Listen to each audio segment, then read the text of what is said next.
I'm Robert Blaskowitz, Assistant Managing Editor of The Times, here with Doug Ross, Editorial Page Editor of The Times, and this is the NWI.com Political Roundtable. We'll be doing these discussions weekly leading up to the 2010 elections to fill you in on everything going on in politics in Northwest Indiana and South Suburban Illinois, as well as the country. So let's get started by talking about these midterm elections.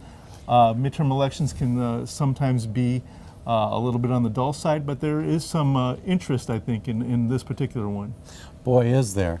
This is a number of things that are going on in this election. You've got the anti-incumbent move, which kind of masquerades under the Tea Party name, but really it's to throw the bums out, whether they're bums or not. Mm-hmm. If you're an incumbent and you're running for office, you've got to really campaign hard. So buy an extra pair of shoes, I'd say, because you're going to wear out that leather. Something else going on in this election is really it's a vote on what you think of the change that President Obama and the Democratic Congress has brought. And that's going to affect not just the members of Congress who are up for election, but that's going to affect every race. Sure. In the Republican Party, you have kind of the tension of the Tea Partiers, some of whom have really tossed out some of the establishment Republicans in other states. Hasn't so much happened in Indiana, but how do you see the kind of the way the Tea Party is fitting into the Republican Party? Well, I think really there's a kind of a struggle for the soul of the party right now, and really has been for at least a decade, where the fiscal conservatives have been out of favor, and now they're really fighting to regain control of the party from the social conservatives, the more Sarah Palin types. Right. So it'll be interesting to see what that does. It's an interesting dichotomy between maybe the Sarah Palin type of Republican and say the Mitch Daniels type of Republican who actually has to govern, as opposed to Sarah Palin, who doesn't have to govern because she quit halfway through her term. And the Democratic side, there is some tension there as well. We've seen a number of Democrats kind of distance themselves from the Obama administration, some of the policies. Most recently with the Bush tax cuts, we've seen some prominent Indiana Democrats who have split ways with the White House on those. You're right. And there are very few. It's remarkable to see a campaign commercial that features President Obama in it. There's, you'll see one in Illinois, but and you don't see too many campaign commercials in this corner of the state for Indiana. But you don't see the appearances, period, supporting the Democratic Party like you would for the Republicans. It's really amazing. Dan Dumasic has brought in some really big name talent, as well as some of the other hitters. Karl Republicans. Rove. Exactly. John Boehner has been in town, and Mike Pence. Right. Another one. Yeah. And he's one of the ones who's not running for president, but boy, he's sure out there a whole lot. Yeah, and on the Democratic side, we've seen the two probably prominent Democrats, Brad Ellsworth, who's running in the Congress, running for Senate, and Joe Donnelly, who has a tough race in the 2nd District. They both signed on to a letter urging Speaker Pelosi to extend all the Bush tax cuts, not just those for incomes under $250,000. That's interesting. That is really interesting, because the struggle is, how do you pay for all of these programs? Because sooner or later the bill's going to come due, and sooner rather than later, really. Yeah. Now, go ahead. You have the Republicans who really are talking about fiscal conservatism and talking about the urgent need to reduce the deficit. Yet these Bush tax cuts would really add to the deficit.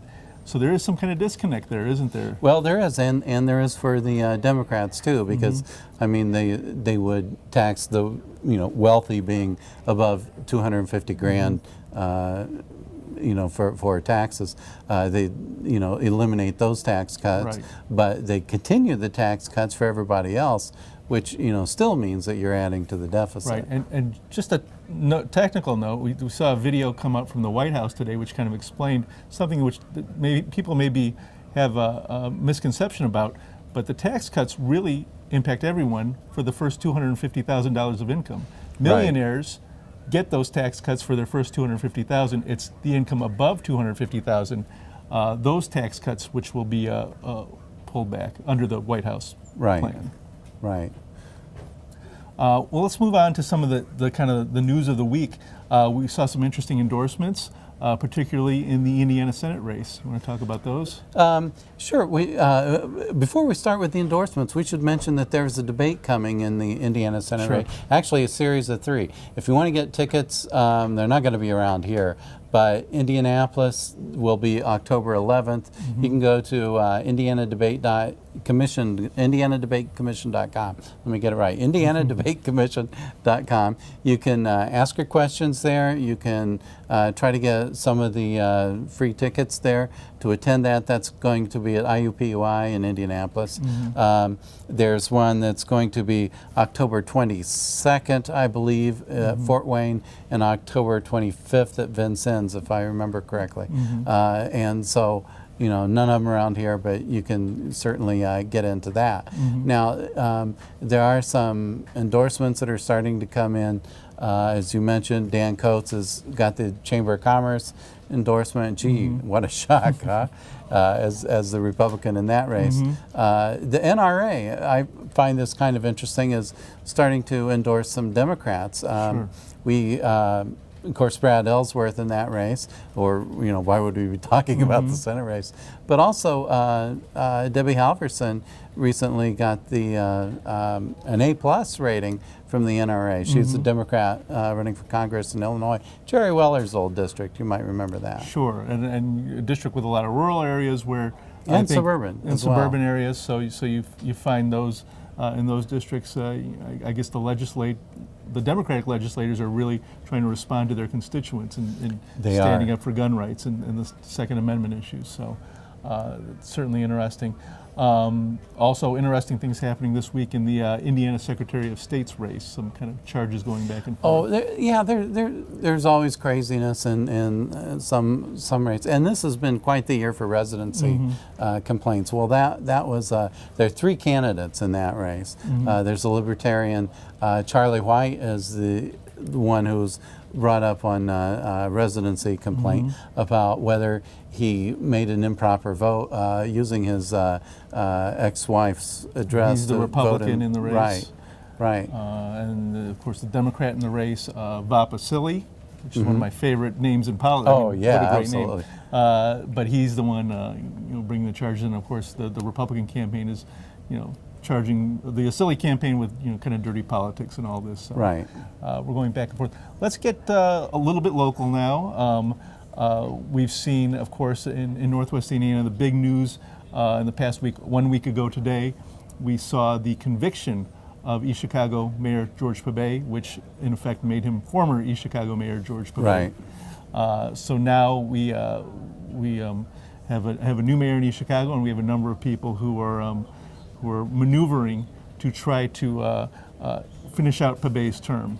And that campaigning actually began for that election began basically before the primary because of everybody thinking, well, he's going to be potentially convicted, so who knows when the election will be. So that election is a very limited one to 36 Democratic precinct committeemen in East Chicago will pick the city's next mayor to fill out the remainder of Pabay's term.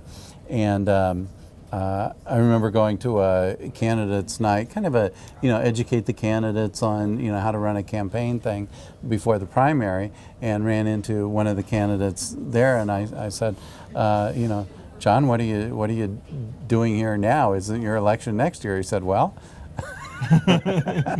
So that says a lot. Aaron Copeland has got some traction in that race so far.